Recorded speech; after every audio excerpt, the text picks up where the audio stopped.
ನಮಸ್ಕಾರ ವೀಕ್ಷಕರೇ ದೆಹಲಿ ಮುಖ್ಯಮಂತ್ರಿ ಅರವಿಂದ್ ಕೇಜ್ರಿವಾಲ್ ಬಂಧನ ದೇಶಾದ್ಯಂತ ಸದ್ದು ಮಾಡ್ತಾ ಇದೆ. ರಾಜಕೀಯದಲ್ಲಿ ಸಂಚಲನ ಮೂಡಿಸಿದೆ. ಇಲ್ಲಿಯವರೆಗೆ ಅರವಿಂದ್ ಕೇಜ್ರಿವಾಲ್ ಅವರಿಗೆ ಇಡಿ ಅಂದರೆ ಜಾರಿ ನಿರ್ದೇಶನಾಲಯ ಒಂದಲ್ಲ ಎರಡಲ್ಲ ಬರೋಬ್ಬರಿ 9 ಬಾರಿ ವಿಚಾರಣೆಗೆ ಹಾಜರಾಗುವಂತೆ ಕಾನೂನು ಪ್ರಕಾರವಾಗಿ ಸಮನ್ಸನ್ನು ಜಾರಿ ಮಾಡಲಾಗಿದೆ. ಇದರಲ್ಲಿ 8 ಬಾರಿ ಅಬಕಾರಿ ನೀತಿ ಹಗರಣದಲ್ಲಿ ಸಮನ್ಸನ್ನು ನೀಡಿದ್ರೆ 1 ಬಾರಿ ಜಲಮಂಡಳಿ ಹಗರಣದಲ್ಲಿ ಸಮನ್ಸನ್ನು ನೀಡಲಾಗಿದೆ. ಆದರೆ ಅರವಿಂದ್ ಕೇಜ್ರಿವಾಲ್ ಮಾತ್ರ ಇದ್ಯಾವುದಕ್ಕೂ ಕೇರೆ ಮಾಡಿಲ್ಲ. ಇಡಿಯನ್ನು ಒಂದು ರೀತಿ ಆಟಕ್ಕುಂಟು ಲೆಕ್ಕಕ್ಕಿಲ್ಲ ಅನ್ನುವಂತೆ ಅಮೋಘ 9ನೇ ಬಾರಿಯೂ ಸಮನ್ಸನ್ನು ಧಿಕ್ಕರಿಸಿದ್ದಾರೆ. ಕಳೆದ 1-2 ತಿಂಗಳಿಂದ ಅವರನ್ನು ಬಂಧನ ಮಾಡಲಾಗುತ್ತೆ ಅನ್ನುವಂತಹ ಮಾತಿತ್ತು.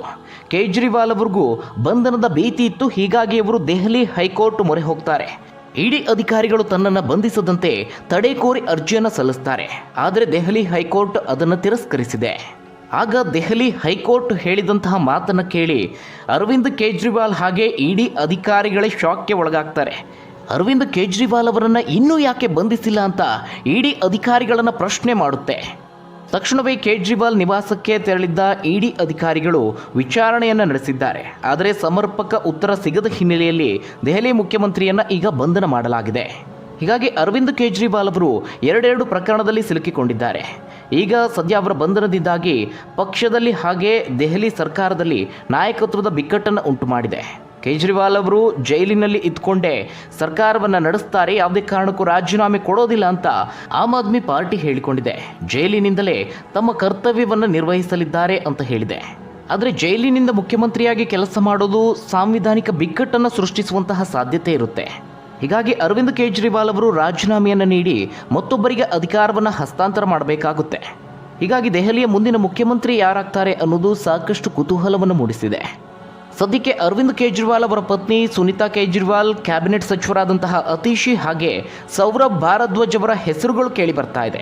ಆದರೆ ಸದ್ಯದ ಪರಿಸ್ಥಿತಿಯಲ್ಲಿ ಕೇಜ್ರಿವಾಲ್ ಅವರಿಗೆ ಪರ್ಯಾಯ ನಾಯಕನನ್ನು ಆಮ್ ಆದ್ಮಿ ಪಕ್ಷದಲ್ಲಿ ಹುಡುಕೋದು ನಿಜಕ್ಕೂ ಸವಾಲಿನ ಸಂಗತಿ. ಹೀಗಾಗಿ ದೆಹಲಿಯ ಸರ್ಕಾರ ಹಾಗೆ ಪಕ್ಷ ಎರಡನ್ನೂ ನಿಭಾಯಿಸಬಲ್ಲಂತಹ ಯೋಗ್ಯ ನಾಯಕರನ್ನು ಆಯ್ಕೆ ಮಾಡೋದು ಆಮ್ ಆದ್ಮಿ ಪಕ್ಷಕ್ಕೆ ಒಂದು ಸವಾಲಿನ ಸಂಗತಿ ಆಗಿದೆ. ಮತ್ತೊಂದು ಕಡೆ ಇನ್ನೇನು ಕೆಲವೇ ದಿನಗಳಲ್ಲಿ ಲೋಕಸಭಾ ಚುನಾವಣೆ ಇದೆ. ಈ ಸಂದರ್ಭದಲ್ಲಿ ಅವರ ಬಂಧನ ಆಗಿರೋದು ನಿಜಕ್ಕೂ ಆಮ್ ಆದ್ಮಿ ಪಕ್ಷಕ್ಕೆ ಒಂದು ದೊಡ್ಡ ಹೊಡೆತವನ್ನು ಕೊಡುತ್ತೆ. ಕೇವಲ ದೆಹಲಿ ಮಾತ್ರವಲ್ಲದೆ ಪಂಜಾಬ್, ಗುಜರಾತ್, ಅಸ್ಸಾಂ ಹಾಗೆ ಹರಿಯಾಣದಲ್ಲಿ ಲೋಕಸಭಾ ಚುನಾವಣೆಯಲ್ಲಿ ಸ್ಪರ್ಧಿಸೋದಕ್ಕೆ ಆಮ್ ಆದ್ಮಿ ಪಕ್ಷ ಸಜ್ಜಾಗ್ತಾ ಇದೆ. ಇನ್ನು ಈ ಎಲ್ಲ ರಾಜ್ಯಗಳಲ್ಲಿ ಪಕ್ಷ ಸಂಘಟನೆಯನ್ನು ಮಾಡಬೇಕು, ಪ್ರಚಾರವನ್ನು ಮಾಡಬೇಕು, ಈ ಎಲ್ಲವನ್ನು ಮಾಡ್ತಾ ಇದ್ದಿದ್ದೆ ಕೇಜ್ರಿವಾಲ್ ಅವರು. ಆದರೆ ಈಗ ಅವರು ಬಂಧನದಲ್ಲಿದ್ದಾರೆ. ಕೇವಲ ಅರವಿಂದ್ ಕೇಜ್ರಿವಾಲ್ ಮಾತ್ರವಲ್ಲ, ಈ ಒಂದು ಪ್ರಕರಣದಲ್ಲಿ ಹಲವು ನಾಯಕರನ್ನು ಬಂಧಿಸಲಾಗಿದೆ. ಮುಖ್ಯವಾಗಿ ಅದರಲ್ಲಿ BRS ನಾಯಕಿಯಾಗಿರುವಂತಹ ಕವಿತಾ, ಜೊತೆಗೆ ಆಮ್ ಆದ್ಮಿ ಪಕ್ಷದ ನಾಯಕರಾದಂತಹ ಮನೀಶ್ ಸಿಸೋಡಿಯಾ, ಸತ್ಯೇಂದ್ರ ಜೈನ್, ಸಂಜಯ್ ಸಿಂಗ್ ಅವರನ್ನು ಬಂಧನ ಮಾಡಲಾಗಿದೆ. ಇನ್ನು ಜೈಲಿನಿಂದ ಯಾರೂ ಕೂಡ ಮುಖ್ಯಮಂತ್ರಿಯಾಗಿ ಕೆಲಸ ಮಾಡಿದಂತಹ ಯಾವುದೇ ನಿದರ್ಶನ ಇಲ್ಲ. ಜೊತೆಗೆ ಜೈಲು ಕೈಪಿಡಿಯಲು ಅದರ ಬಗ್ಗೆ ಯಾವುದೇ ರೀತಿಯಾದಂತಹ ಉಲ್ಲೇಖ ಇಲ್ಲ. ಅಂದರೆ ಜೈಲಿನ ರೂಲ್ಸ್ ಆ್ಯಂಡ್ ರೆಗ್ಯುಲೇಷನ್ ಏನಿರುತ್ತೆ ಅದನ್ನು ಫಾಲೋ ಮಾಡಬೇಕಾಗುತ್ತೆ. ಹೀಗಾಗಿ ಅರವಿಂದ್ ಕೇಜ್ರಿವಾಲ್ ರಾಜೀನಾಮೆಯನ್ನು ಕೊಡಲೇಬೇಕಾಗುತ್ತೆ. ಈ ಹಿಂದೆ ಬಿಹಾರದ ಮುಖ್ಯಮಂತ್ರಿ ಲಾಲು ಪ್ರಸಾದ್ ಯಾದವ್ ಅವರು ಮೇವು ಹಗರಣದ ಪ್ರಕರಣದಲ್ಲಿ ಬಂಧನವಾಗಿದ್ದರು. ಅವರು ತಮ್ಮ ಅಧಿಕಾರವನ್ನು ಆ ಸಂದರ್ಭದಲ್ಲಿ ಪತ್ನಿ ರಾಬ್ರಿ ದೇವಿಯವರಿಗೆ ಹಸ್ತಾಂತರ ಮಾಡಿದರು. ಈ ಹಿಂದೆ ಭೂ ಹಗರಣಕ್ಕೆ ಸಂಬಂಧಿಸಿ ಜನವರಿಯಲ್ಲಿ ಬಂಧಿತರಾಗಿದ್ದ ಜಾರ್ಖಂಡ್ ಮಾಜಿ ಮುಖ್ಯಮಂತ್ರಿ ಹೇಮಂತ್ ಸೊರೇನ್ ಅವರನ್ನು ಸಹ ಹುದ್ದೆಯಿಂದ ಕೆಳಗಿಳಿಸಿದ ನಂತರದಲ್ಲಿ ಜಾರಿ ನಿರ್ದೇಶನಾಲಯ ವಶಕ್ಕೆ ಪಡೆದುಕೊಳ್ಳುತ್ತೆ. ಇನ್ನು ನಮ್ಮ ಕರ್ನಾಟಕ ರಾಜ್ಯದಲ್ಲಿ 2011ರಲ್ಲಿ BS ಯಡಿಯೂರಪ್ಪನವರು CM ಆಗಿದ್ದಂತಹ ಸಂದರ್ಭದಲ್ಲಿ ಬೆಂಗಳೂರಿನ ಸಮೀಪದ ಭೂಮಿಯೊಂದರ ಡಿನೋಟಿಫಿಕೇಶನ್ ವಿಚಾರಕ್ಕೆ ಸಂಬಂಧಿಸಿದಂತೆ ಕಿಕ್ ಬ್ಯಾಕ್ ಪಡೆದಂತಹ ಆರೋಪಕ್ಕೆ ಗುರಿಯಾಗಿದ್ದರು. ಆ ಒಂದು ಪ್ರಕರಣದಲ್ಲಿ ಕರ್ನಾಟಕ ಲೋಕಾಯುಕ್ತ ಕೋರ್ಟ್ ಅವರ ವಿರುದ್ಧ ಬಂಧನ ವಾರೆಂಟನ್ನು ಹೊರಡಿಸಿತ್ತು. ಆ ಹಿನ್ನೆಲೆಯಲ್ಲಿ ಯಡಿಯೂರಪ್ಪ ಅವರು ತಮ್ಮ ಮುಖ್ಯಮಂತ್ರಿ ಹುದ್ದೆಗೆ ರಾಜೀನಾಮೆಯನ್ನು ಸಲ್ಲಿಸಿದರು. ಅದೇ ರೀತಿ ತಮಿಳುನಾಡಿನ ಮುಖ್ಯಮಂತ್ರಿಯಾಗಿದ್ದ ಜಯಲಲಿತಾ ಅವರ ವಿರುದ್ಧವಾಗಿ ಅಕ್ರಮ ಆಸ್ತಿ ಗಳಿಕೆ ಪ್ರಕರಣ ದಾಖಲಾಗುತ್ತೆ.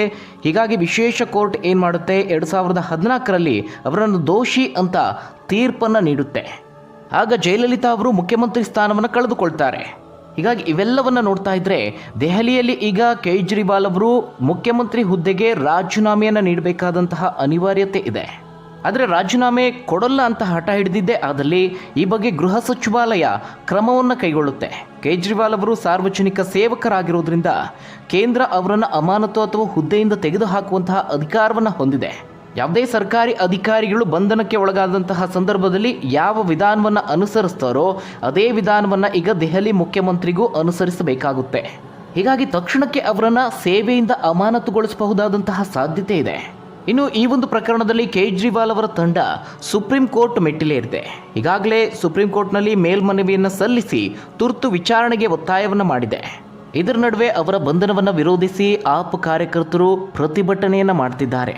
ಈಗಾಗಲೇ ಪ್ರತಿಭಟನೆ ನಡೆಸುತ್ತಿದ್ದಂತಹ ಹಲವು ಆಪ್ ಕಾರ್ಯಕರ್ತರನ್ನು ಅರೆಸ್ಟ್ ಮಾಡಲಾಗಿದೆ. ಇನ್ನು ಹಗರಣದಲ್ಲಿ ಸಿಲುಕಿರುವಂತಹ ಅರವಿಂದ್ ಕೇಜ್ರಿವಾಲ್ ಅವರ ಬಂಧನವನ್ನು ಕಾಂಗ್ರೆಸ್ ಕೂಡ ಖಂಡಿಸಿದೆ.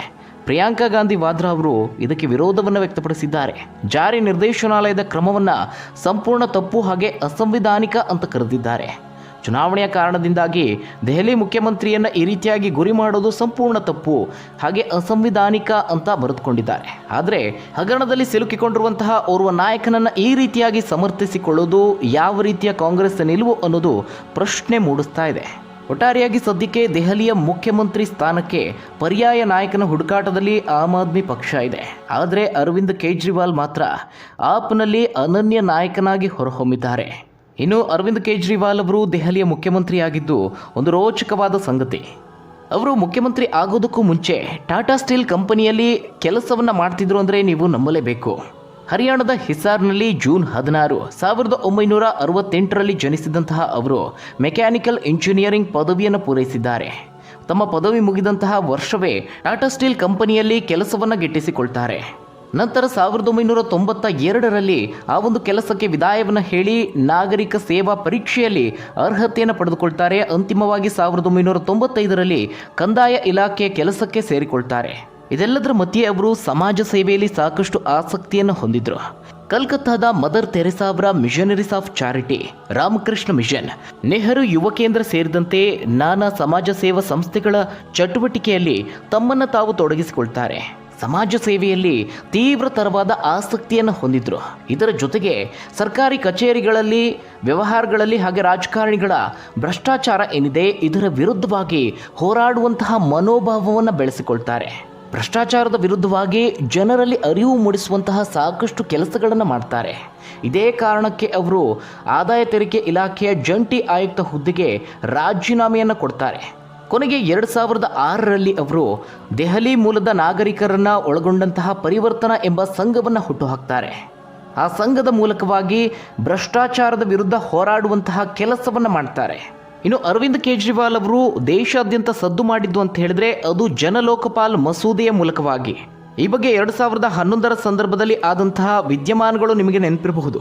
ರಾಜಕಾರಣಿಗಳು, ಸರ್ಕಾರಿ ಅಧಿಕಾರಿಗಳು ಅವ್ಯವಹಾರಗಳನ್ನು ನಡೆಸಿದಂತಹ ಸಂದರ್ಭದಲ್ಲಿ ಪ್ರಭಾವಿಗಳಾಗಿರೋ ಕಾರಣದಿಂದಾಗಿ ಅವರನ್ನು ಶಿಕ್ಷಿಸೋದಕ್ಕೆ ಯಾವುದೇ ರೀತಿಯಾದಂತಹ ಸೂಕ್ತ ಕಾನೂನು ಇರೋದಿಲ್ಲ.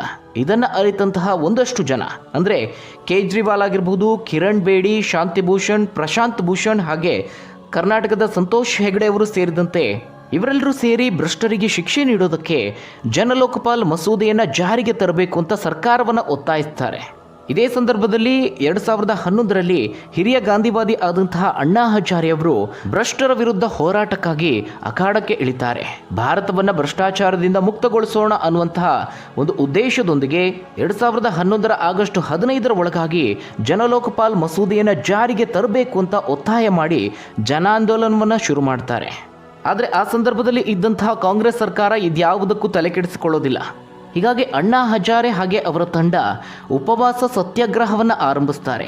ಅಣ್ಣಾ ಹಜಾರೆ ಅವರ ತಂಡದಲ್ಲಿ ಅರವಿಂದ್ ಕೇಜ್ರಿವಾಲ್ ಸಹ ಇದ್ರು. ಅವರು ಪ್ರಮುಖವಾಗಿ ಗುರುತಿಸಿಕೊಂಡಿದ್ರು. ಆದರೆ ಈ ಸಂದರ್ಭದಲ್ಲಿ ಅವರು ಜೈಲು ಸೇರಬೇಕಾದಂತಹ ಪರಿಸ್ಥಿತಿ ಕೂಡ ನಿರ್ಮಾಣ ಆಗುತ್ತೆ. ಈ ಒಂದು ಹೋರಾಟ ಹೋಗ್ತಾ ಹೋಗ್ತಾ ದೇಶಾದ್ಯಂತ ವ್ಯಾಪಿಸಿಕೊಳ್ಳೋದಕ್ಕೆ ಶುರುವಾಗುತ್ತೆ. ಹೀಗಾಗಿ ಅಂತಿಮವಾಗಿ ಕೇಂದ್ರ ಸರ್ಕಾರ ಒತ್ತಡಕ್ಕೆ ಮಣಿದು ಜನಲೋಕಪಾಲ್ ಮಸೂದೆಯನ್ನು ಕೈಗೆತ್ತಿಕೊಳ್ಳುವುದಾಗಿ ಭರವಸೆಯನ್ನು ನೀಡುತ್ತೆ. ಆದರೆ ಅಂತಿಮವಾಗಿ ಪರಿಗಣಿಸಿದ ಈ ಒಂದು ಮಸೂದೆಯಲ್ಲಿ ಸಾಕಷ್ಟು ಕಟ್ಟುನಿಟ್ಟಿನ ಅಂಶಗಳ ಕೊರತೆ ಇತ್ತು.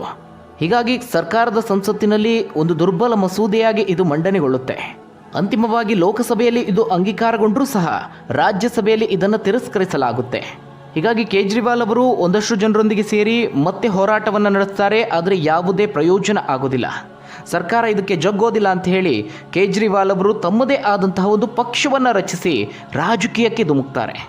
ಆದರೆ ಪ್ರಮುಖವಾಗಿ ಗುರುತಿಸಿಕೊಂಡಿದ್ದ ಅಣ್ಣಾ ಹಜಾರೆ ಅವರಿಗೆ ರಾಜಕೀಯದಲ್ಲಿ ಆಸಕ್ತಿ ಇರೋದಿಲ್ಲ. ಹೀಗಾಗಿ ಅವರು ಆ ತಂಡದಿಂದ ಹೊರನಡೀತಾರೆ. ಈ ಕಡೆ ಕೇಜ್ರಿವಾಲ್ ಅವರು ನವೆಂಬರ್ 2012ರಲ್ಲಿ ಆಮ್ ಆದ್ಮಿ ಪಕ್ಷವನ್ನು ಸ್ಥಾಪಿಸ್ತಾರೆ. 2013ರಲ್ಲಿ ಆಪ್ ಚುನಾವಣೆಯನ್ನು ಎದುರಿಸುತ್ತೆ. ಆದರೆ ಬಹುಮತ ಬರದ ಕಾರಣ ಹಲವು ಷರತ್ತುಗಳೊಂದಿಗೆ ಕಾಂಗ್ರೆಸ್ನ ಬೆಂಬಲದೊಂದಿಗೆ ಸರ್ಕಾರವನ್ನು ರಚಿಸಿ ಕೇಜ್ರಿವಾಲ್ ಅವರು ಅಂತಿಮವಾಗಿ ಪ್ರಮಾಣ ವಚನವನ್ನು ಸ್ವೀಕರಿಸುತ್ತಾರೆ. ಆದರೆ ಡೆಲ್ಲಿಯ ಅಸೆಂಬ್ಲಿಯಲ್ಲಿ ಜನಲೋಕಪಾಲ್ ಬಿಲ್ ಅನ್ನ ಅಂಗೀಕರಿಸುವುದಕ್ಕೆ ವಿಫಲವಾದ ಹಿನ್ನೆಲೆಯಲ್ಲಿ ಕೇಜ್ರಿವಾಲ್ ಅವರು ಕೆಲವೇ ದಿನಗಳಲ್ಲಿ ತಮ್ಮ ಮುಖ್ಯಮಂತ್ರಿ ಹುದ್ದೆಗೆ ರಾಜೀನಾಮೆಯನ್ನು ನೀಡುತ್ತಾರೆ. ನಂತರ 2015ರಲ್ಲಿ ಮತ್ತೆ ಚುನಾವಣೆಯನ್ನು ಎದುರಿಸಿ ಬಹುಮತದೊಂದಿಗೆ ಸರ್ಕಾರವನ್ನು ರಚಿಸುತ್ತಾರೆ. ಅದೇ ರೀತಿ 2020ರಲ್ಲೂ ಬಹುಮತವನ್ನು ಪಡೆದುಕೊಳ್ತಾರೆ. ಇದು ಅವರ ರಾಜಕೀಯ ಜೀವನವಾದರೆ, ಇನ್ನು ಅವರ ವೈಯಕ್ತಿಕ ಜೀವನವನ್ನು ನೋಡೋದಾದರೆ 1995ರಲ್ಲಿ ಸುನೀತಾ ಕೇಜ್ರಿವಾಲ್ ಅವರನ್ನ ಮದುವೆ ಆಗ್ತಾರೆ. ದಂಪತಿಗೆ 2 ಮಕ್ಕಳಿದ್ದಾರೆ. ಸುನೀತಾ ಅವರು IIT ಖರಗ್ಪುರದಲ್ಲಿ ಮೆಕ್ಯಾನಿಕಲ್ ಇಂಜಿನಿಯರಿಂಗ್ನಲ್ಲಿ ಪದವಿಯನ್ನು ಪಡೆದುಕೊಂಡಿದ್ದಾರೆ. ಅಲ್ಲದೆ ಭಾರತೀಯ ಕಂದಾಯ ಸೇವೆಯ ಅಧಿಕಾರಿಯಾಗಿ ಸೇವೆಯನ್ನು ಸಲ್ಲಿಸಿದ್ದಾರೆ. ಸದ್ಯ ಅವರು ನಿವೃತ್ತಿಯಾಗಿದ್ದು ಪಿಂಚಣಿಯಲ್ಲಿದ್ದಾರೆ. ಇನ್ನು ಕೇಜ್ರಿವಾಲ್ ಅವರ ಆಸ್ತಿಯ ವಿಚಾರಕ್ಕೆ ಬರೋದಾದರೆ 2015ರ ಚುನಾವಣಾ ಸಂದರ್ಭದಲ್ಲಿ ಸುಮಾರು 2 ಕೋಟಿಯಷ್ಟು ಆಸ್ತಿಯನ್ನು ಘೋಷಿಸಿಕೊಂಡಿದ್ರು. ಆದರೆ 2020ರ ವೇಳೆಗೆ ಅದು 3.4 ಕೋಟಿ ರೂಪಾಯಿಯಷ್ಟು ಆಗಿದೆ. ಹರಿಯಾಣದ ಶಿವಾನಿಯಲ್ಲಿ ಸುಮಾರು 37 ಲಕ್ಷ ರೂಪಾಯಿ ಮೌಲ್ಯದ ಪಿತ್ರಾರ್ಜಿತವಾಗಿ ಬಂದಂತಹ ಆಸ್ತಿಯನ್ನು ಹೊಂದಿದ್ದಾರೆ. ಇನ್ನು ಗಾಜಿಯಾಬಾದ್ನಲ್ಲಿ ಒಂದು ಫ್ಲ್ಯಾಟ್ ಅನ್ನು ಹೊಂದಿದ್ದು ಅದರ ಪ್ರಸ್ತುತ ಮೌಲ್ಯ 1.4 ಕೋಟಿ ರೂಪಾಯಿ ಎನ್ನಲಾಗಿದೆ. ಇನ್ನು ಕೇಜ್ರಿವಾಲ್ ಅವರು ತಮ್ಮ ಹೆಸರಿನಲ್ಲಿ ಸುಮಾರು 10 ಲಕ್ಷ ರೂಪಾಯಿಯಷ್ಟು, ಹಾಗೆ ಅವರ ಪತ್ನಿ ಸುನೀತಾ ಅವರ ಹೆಸರಿನಲ್ಲಿ ಸುಮಾರು 57 ಲಕ್ಷ ರೂಪಾಯಿಯಷ್ಟು ಮೌಲ್ಯದ ಚರಾಸ್ತಿ ಅಂದರೆ ನಗದು ಅಥವಾ ಹೂಡಿಕೆಯನ್ನು ಹೊಂದಿದ್ದಾರೆ ಅಂತ ಘೋಷಣೆ ಮಾಡಿಕೊಂಡಿದ್ದಾರೆ. ಇದಿಷ್ಟು ಇಡಿಯಿಂದ ಬಂಧನವಾಗಿರುವ ಕೇಜ್ರಿವಾಲ್ ಅವರ ರಾಜಕೀಯ ಹಾಗೆ ವೈಯಕ್ತಿಕ ಜೀವನದ ಬಗ್ಗೆ. ಅವರು ಬಂಧನವಾಗಿರೋದಕ್ಕೆ ನೀವೇನಂತೀರಾ? ನಿಮ್ಮ ಅನಿಸಿಕೆ ಅಭಿಪ್ರಾಯವನ್ನು ಕಮೆಂಟ್ ಮೂಲಕ ತಿಳಿಸಿ.